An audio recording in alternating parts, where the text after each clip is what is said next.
Okay, good morning. So today will be the last class for Believer's Authority. We'll try and finish. I'll go over very quickly on the remaining chapters.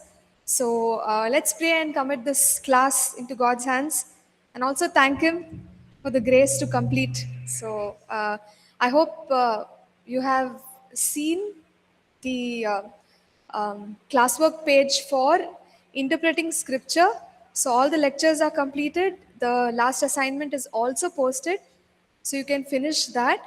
Uh, Today, maybe sometime in the afternoon, the last assignment for Believer's Authority will also be posted. So with that, two courses will be completed.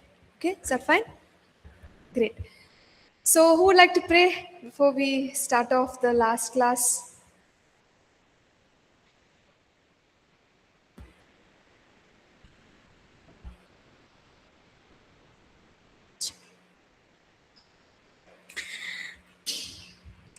Heavenly Father, thank you for this precious time that you have given to us, Father God. Thank you, Lord, that you have given this wonderful opportunity to each and every person who sits on campus and online, Father God. Thank you, Jesus, Lord, as we are going to study the believer's authority. Let we understand and apply in our daily life, Father, Lord. Let you give that knowledge, wisdom, and understanding, Lord.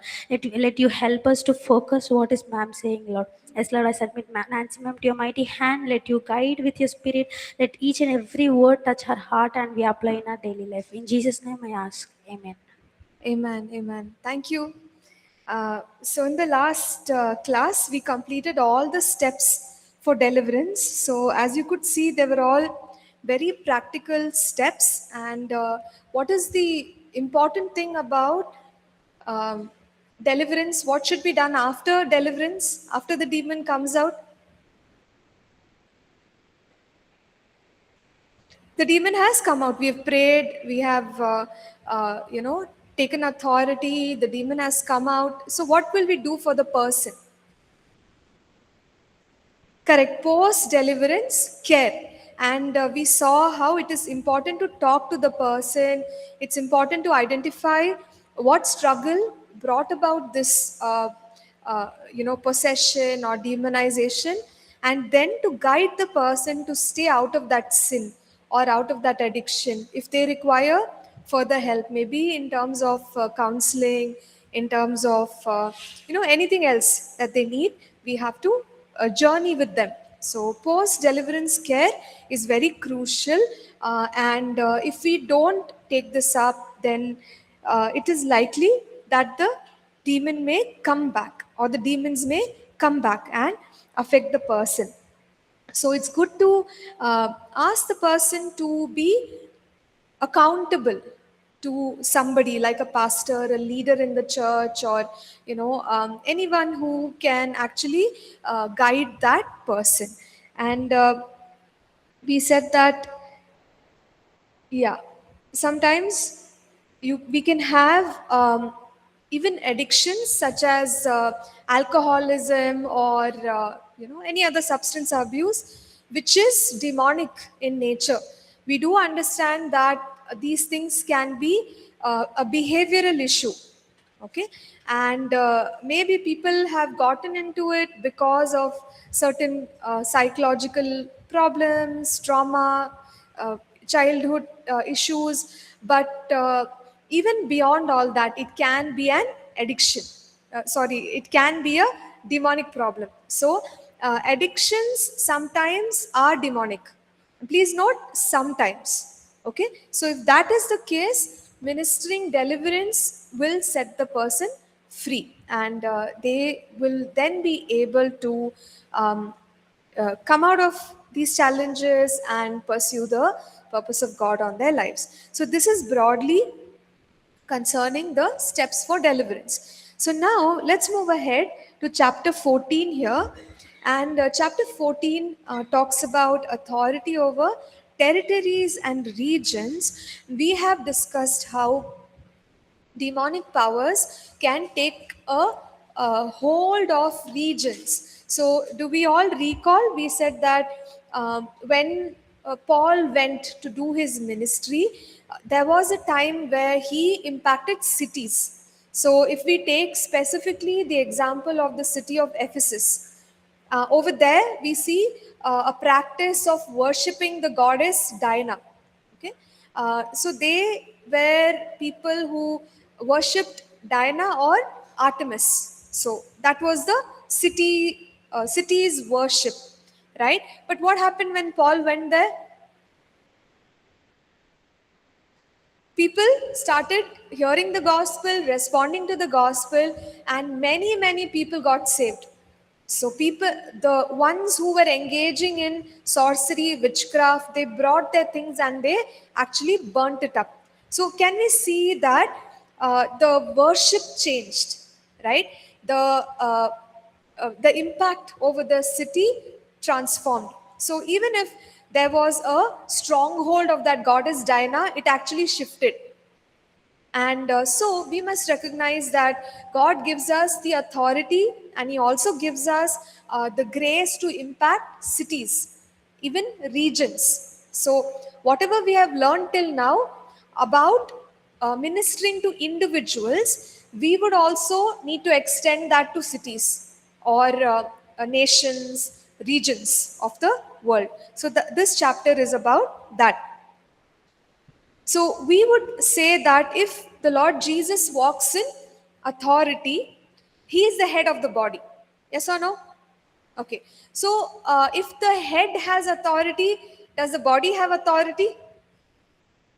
Yes, it's like, the common sense. When we say the head has authority, obviously the body has authority. So if Christ has authority, the church has authority. If Christ has authority, every believer has authority. And we can extend this authority and exercise it upon nations. So we can impact as individuals, we can also impact as a church. And when we cast out or deal with demonic powers over a city, it will bring city transformation. Why do you think it can bring city transformation?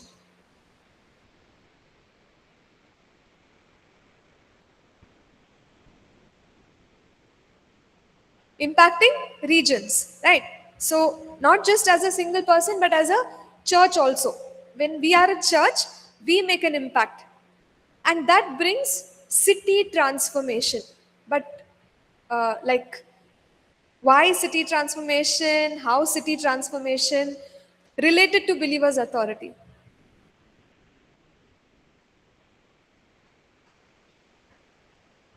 Anyone?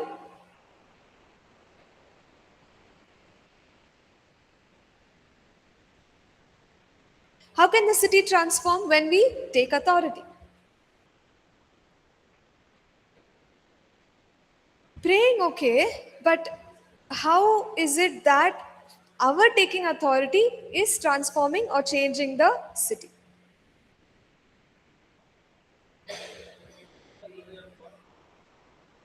Manifesting the glory of God, okay, fine, but what is the result of that?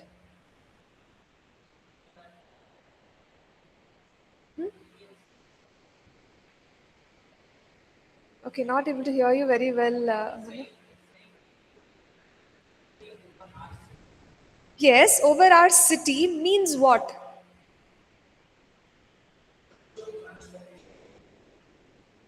Yeah, all of you are correct, but I'm looking for something very specific related to believers' authority. You take authority against what? Demons, against a kingdom of darkness. So when we say city transformation, it will come through deliverance. Yes or no? Deliverance individually, when we are ministering to people one by one, they'll be set free. But do you remember territorial spirits? Yes? So even the strongholds over the city, in terms of territorial spirits, will lose their hold.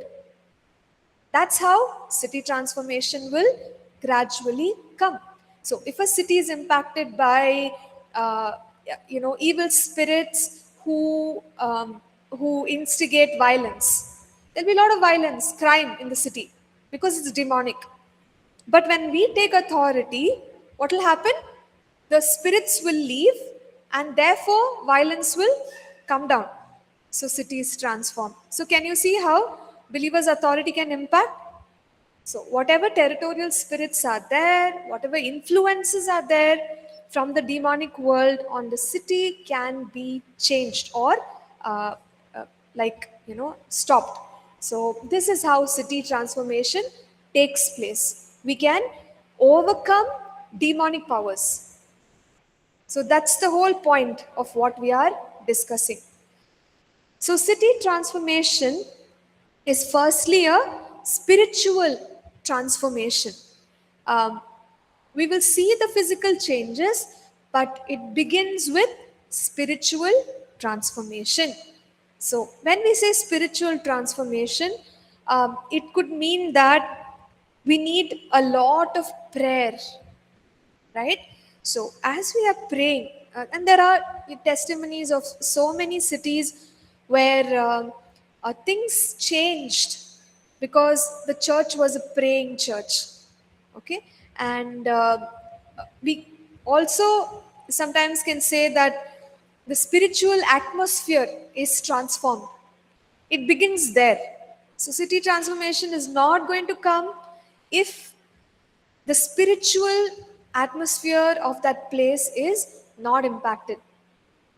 Okay, so I have certain examples, but I don't know if I have to call out the names of certain cities that I know of, and what I have seen. So maybe I'll share this might help. So I remember once we had been out with my family visiting one particular city, and that city was known for a lot of so-called meditation, and people from all over the world come there and spend time in meditation. And even if you want to rent places out to stay, all those places are rented out for meditation, right? So it's very characteristic of those kind of activities. But this is my personal experience. Okay, so I can't say that everyone will agree with it, but I'm sharing my personal experience.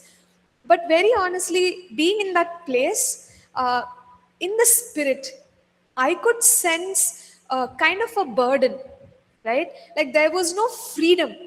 I don't know how to explain it, but it was different.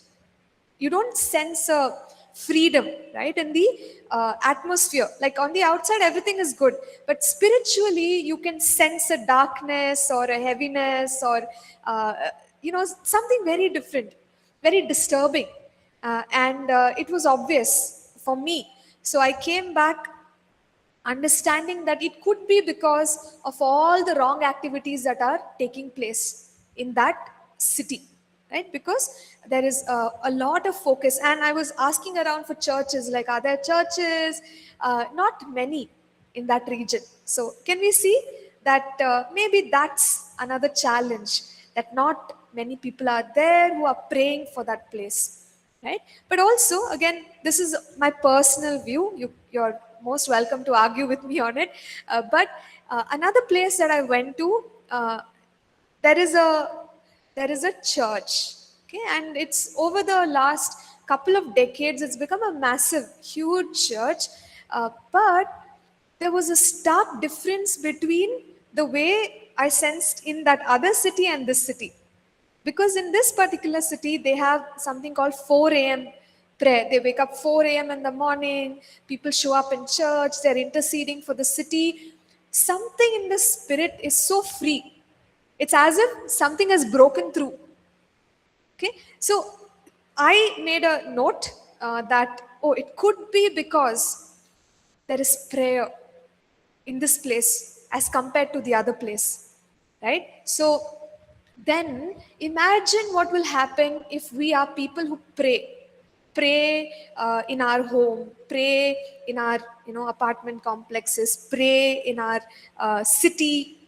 So in this way we can actually begin spiritual transformation, declare scripture, do the acts of righteousness. So we are impacting in the spiritual sense. And what happens? We can see the changes, transformation in the natural realm. So this is how it works. So firstly, it has to be a spiritual transformation, right?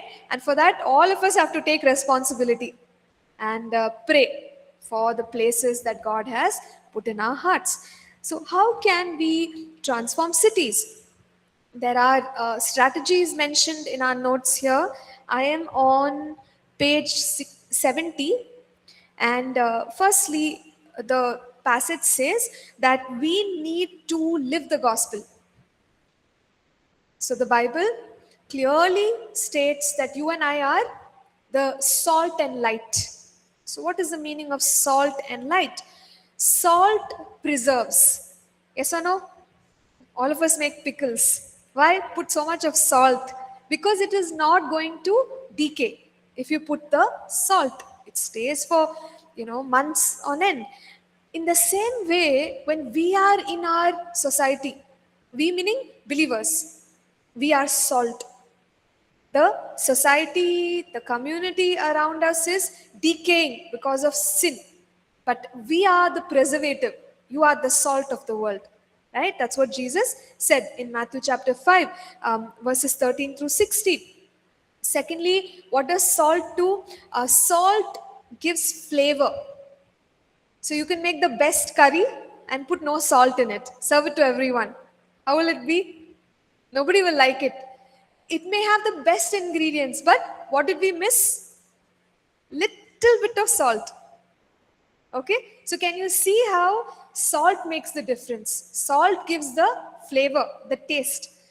So in the same way, you and I might say, I'm the only believer in my neighborhood. I'm the only believer in my college. I'm the only believer in my workplace. Or I'm the only believer in my family. We don't need this much salt. How much salt do we need? Little bit, pinch of salt. So even if we are the only believer, we can make the difference. Amen? We can demonstrate the kingdom of God. And that's what being salt and light means. So we understood what is salt. Okay, what is light? When we are salt and light.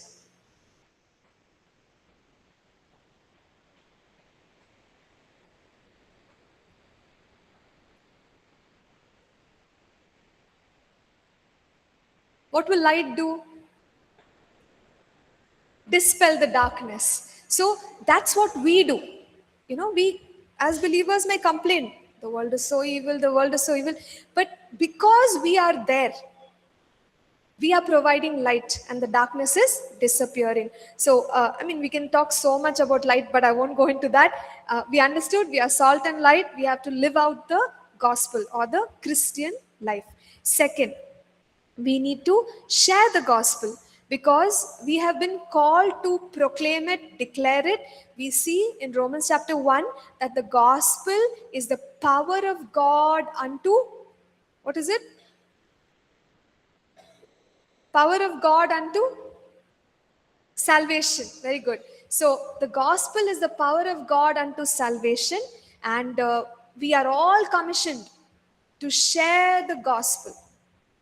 Okay, I know one elderly woman who she's not alive anymore, but she couldn't read and write very well. She could only speak in her regional language. But the thing is, after she became a believer, she shared the gospel with everyone, whomever she met. So when she passed away, even the people who used to come to her home, right, like selling small things on the road, everyone was asking, where is that Christian auntie? So can you see the impact sitting at home, right? Not being educated, but not losing one opportunity. Everyone who's coming home, she's sharing the gospel. So we don't need to be so, knowing everything to share the gospel. We can be very simple and yet we can make an impact every day. Every day we can share the gospel, right? I know that the environment is not so conducive where we can boldly share because persecution, so many things are going on, but with God's wisdom we can still share. See, no one can stop us from sharing our testimony. It's simple. To a friend we can say, this is what happened in my life. Then it's up to them. Let the Holy Spirit minister to them. So, in this way, when we keep sharing the gospel, transformation will come because we are proclaiming, preaching the gospel. Third one is to demonstrate the power of God. And that simply means demonstrating the supernatural. And that is by, praying for healing, deliverance, manifesting gifts of the Spirit, and so on. The fourth one is prayer and intercession, and I've already shared about it earlier, and we have studied about this in prayer and intercession course, spiritual warfare, right? Praying for the city. So we know there that some passages of scripture like Second Chronicles 7:14, where it says, "If my people who are called by my name will humble themselves, would turn from their wicked ways and pray for the land will be healed." So God is calling for intercessors to pray for the land. That's how city transformation comes. The earlier things are about us living out the gospel. Now, the fourth one is about prayer and intercession.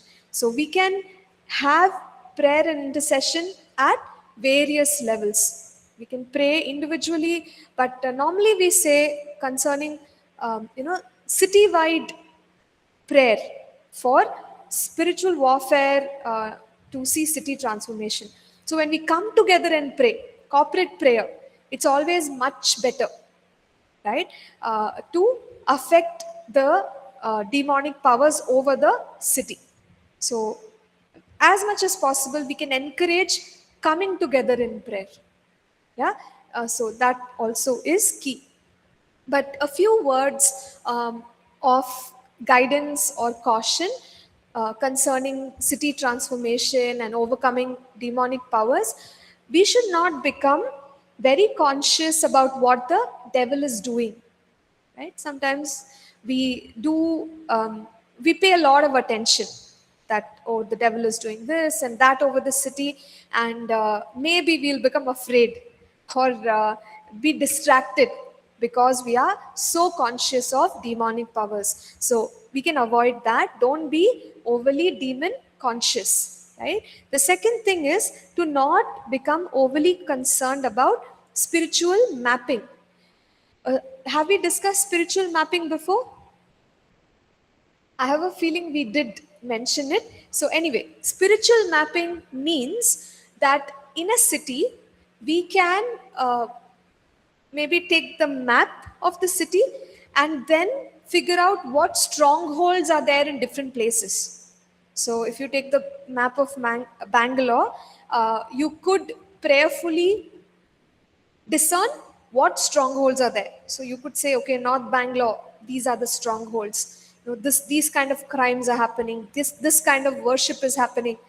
Then South Bangalore, East, West, Central. So mapping the whole city, and then what people do is come together in prayer against those demonic strongholds. So that is called as spiritual mapping.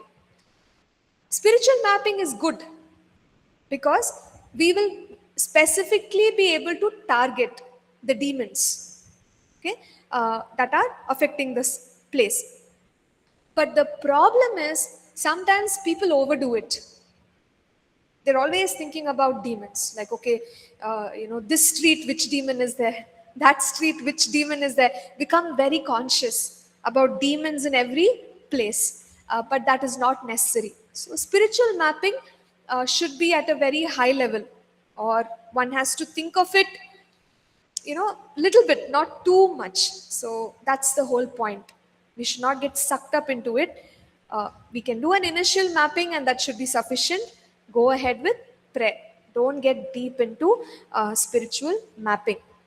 So here we also have a word of encouragement. I'm on page 72, where we are saying that we should not worry about backlash. So normally, even when we pray together as a community, we are afraid. We feel that principalities might affect us, something will happen, and they will take revenge.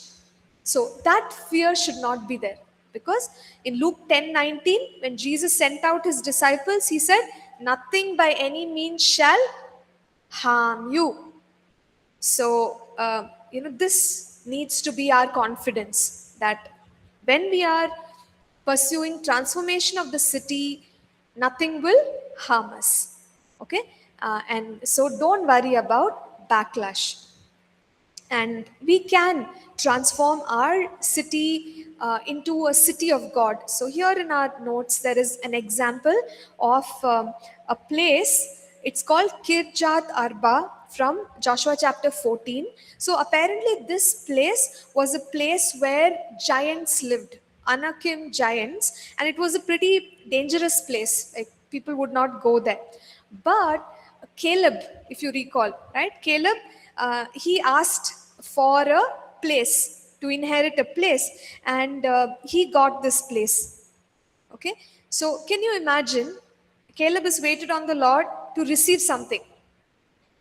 He's finally receiving, but it's a place filled with giants. What do you do with that? Right? Promise fulfilled, but there are still challenges. You walked into the promised land filled with challenges.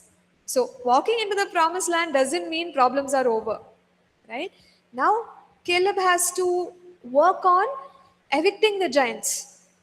But the beautiful thing is that place, Kirjat Arba, got transformed. And later on, it came to be named as Hebron. Hebron means city of refuge, a place where one can come and hide and feel protected. So, can you see the transformation of Kirjat Arba to Hebron? But how did it happen? Faith, courage, perseverance. So, there came a point when these giants were not the only main thing about the city. It became a place of refuge where they would even send prisoners to go be there, because it's a good place where they can hide themselves. And Hebron also means place of friendship. So, a dangerous place becoming a place of refuge and friendship, and it's only God who can do that. So, today, many of our cities are like this, filled with giants, all kinds of evil is going on. But with faith, courage, perseverance, prayer, wisdom, strategies, city can be transformed into a city of God. So, we just want to encourage all of us to keep praying for our cities. So let's quickly move ahead. Yeah, there's only one more chapter left here. And this is about the perimeters or the boundaries of our spiritual authority. This is very similar to boundaries of our faith. Do you recall? We said that it has to be aligned to the Word of God, and one must not just want to believe anything. In the same way, what are the boundaries for exercising our spiritual authority? So, one is we cannot oppose God's plan for the human race. So, I can't apply my authority to stop God from doing what He wants for the human race. So, what does God want for the human race?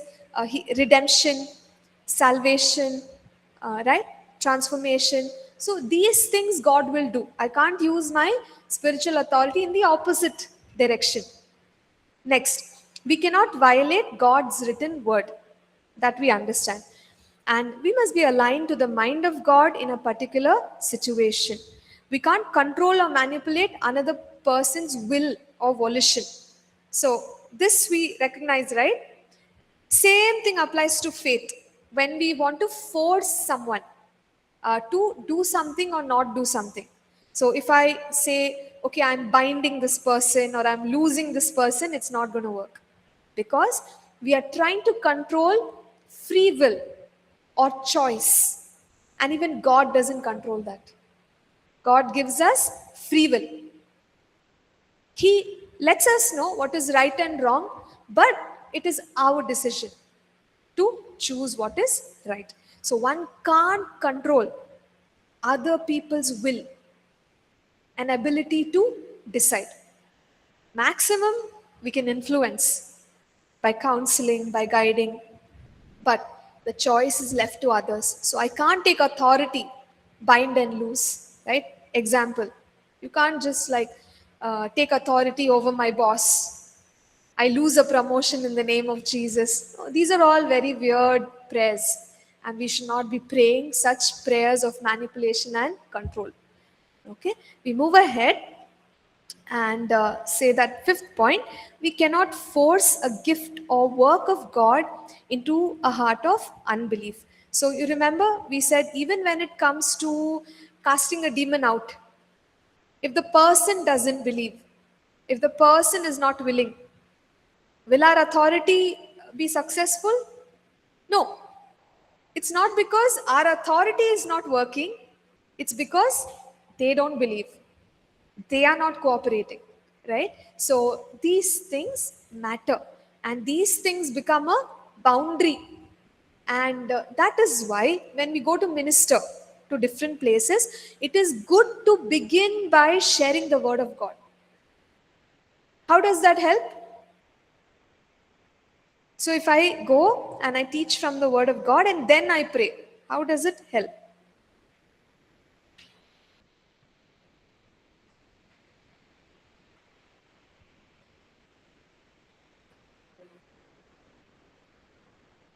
Faith.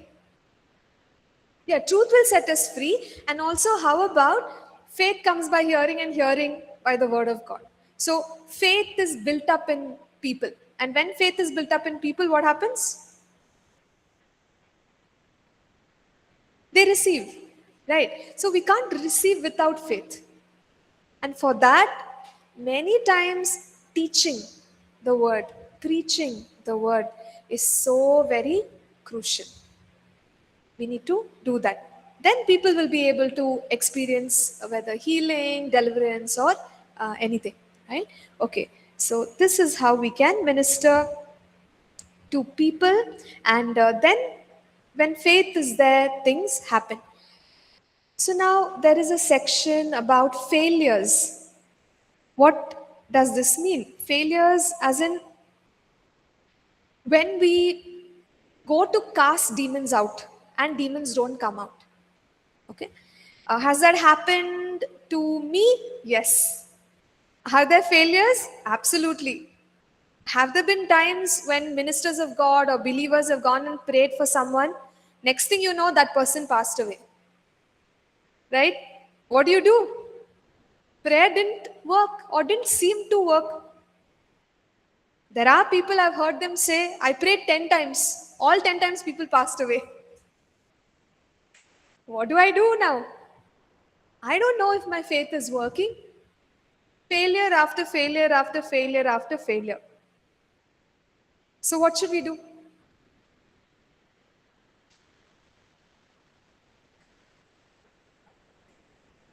We should not be distracted.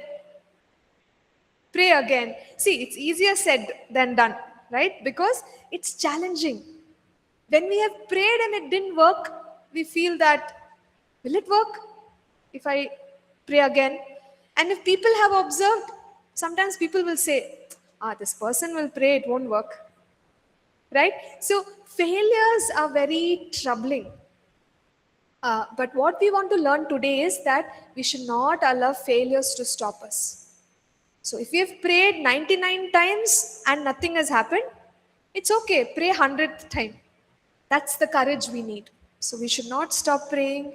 We should not stop believing because God's word doesn't change. Amen.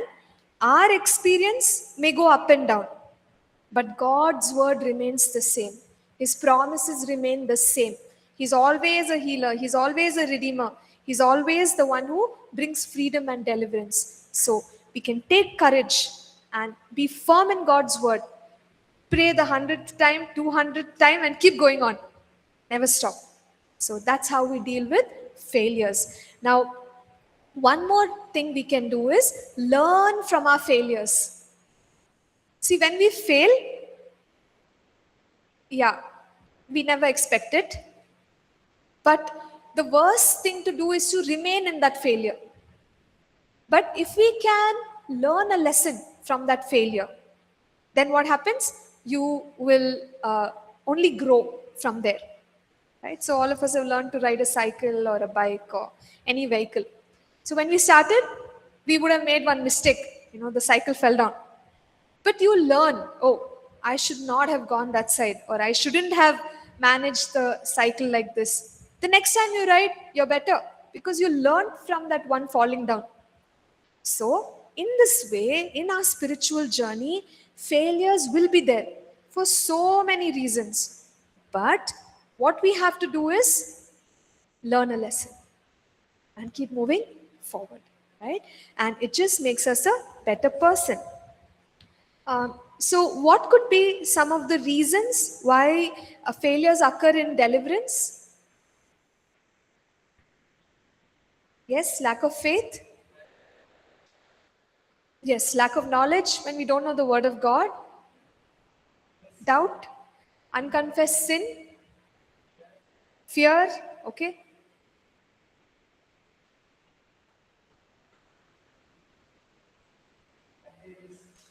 Yeah, sometimes we need to pursue.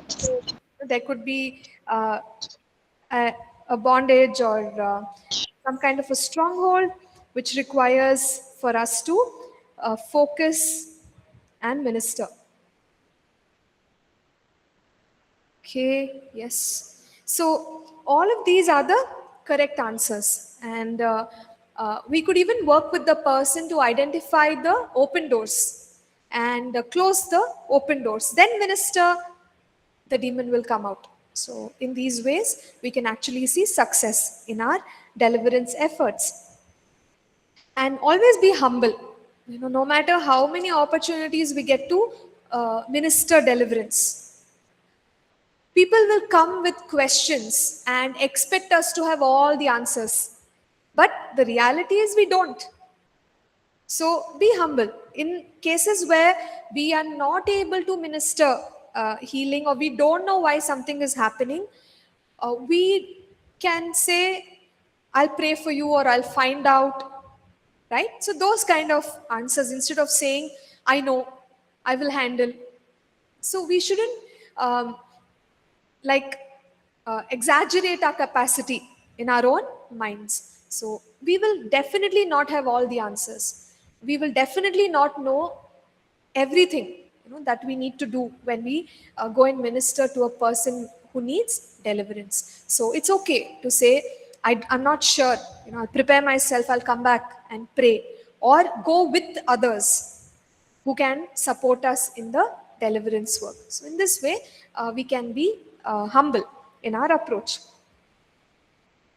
And at times when we don't have all the answers, see, sometimes things happen in our lives and we are wondering, why did it happen? Okay, and we ask the question to God also, God, why did this happen? We don't get an answer. Maybe God would choose not to give us an answer. That will be hard, isn't it? Because we are hoping that sometime in our life we'll get an answer to that question, God, why? But if God says, I'm not going to tell you, right? Is that okay? Can I take that and say, okay, even if I never know the answer for why this deliverance did not happen, why this person didn't get healed, or why such and such a thing happened to a person, we know that end of the day, God is good, right? And there are some things which are secret. And Deuteronomy 29:29, that scripture says, the secret things belong to the Lord. That means there are things which we can't find out. But even if we don't have the answer to our why God, we should be strong in our faith. So that is what we are calling all of us to. So even when I don't have all the answers, can I still be a man and a woman of faith? Right? Because there are some things which are secret, which I don't know, I may never know. And yet, can I minister with power in every situation based on what I know already, that God is good, God is my healer, God is my deliverer, right? And He wants good things for us. So, this is how one must minister. And also, don't point fingers at others. When we see people making mistakes, if we are in that position of authority to correct them, let us correct in a loving way. But we should not keep talking about other people's failures. They're like this ministry is like this, because we are in the kingdom of God. Now, if we start talking about other ministries, other ministers of God, we are actually causing division in God's kingdom. So that's a very bad attitude when it comes to whether it's deliverance ministry or any other ministry. So even if people are making mistakes, how can we guide them? How can we help them? That should be our approach. So don't point fingers at people, because we have our own set of shortcomings and failures. So in this way, keep learning from mistakes and keep moving forward. Yeah, and always keep our eyes on Jesus, because he is our perfect example. And I've shared this a few times. Whenever Jesus ministered, it was always one step, because he went with faith. There were no failures, zero failures in Jesus' ministry. Even death could not hold him. He came out of the grave. Right? So there were no failures in the ministry of Jesus. And so when we are serving the Lord, we keep our eyes on Jesus. And we say that, the same faith which was in Jesus is in me. The faith of God is in me. The life of God is in me. His authority has been given to me. The same Holy Spirit who empowered Jesus is empowering me. So if Jesus could do it, I can do it. So that is the attitude that we must carry throughout our ministry, especially when it comes to deliverance. Okay, so I think with that, I'm going to stop. So that would be the last thing that I tell all of us, to always pattern after Jesus. So I think we have finished by God's grace. I hope you're happy. I'm happy that we are done and we didn't have to drag it till the last week. So yeah, I want to encourage us to go through the notes. And if you still have any questions, we have time till 24th April. So you can post questions on the classwork page, or also email me, and be more than happy to provide answers, right, to your questions. So anything to share, or shall we just pray and close?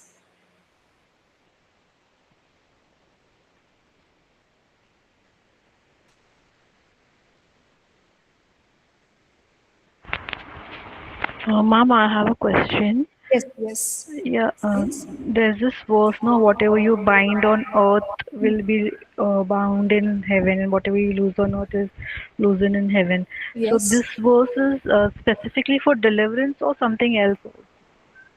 No, Like, it's not specific to deliverance, because you remember, Musarrit, when we discussed this passage, we said that we have like on earth as it is in heaven.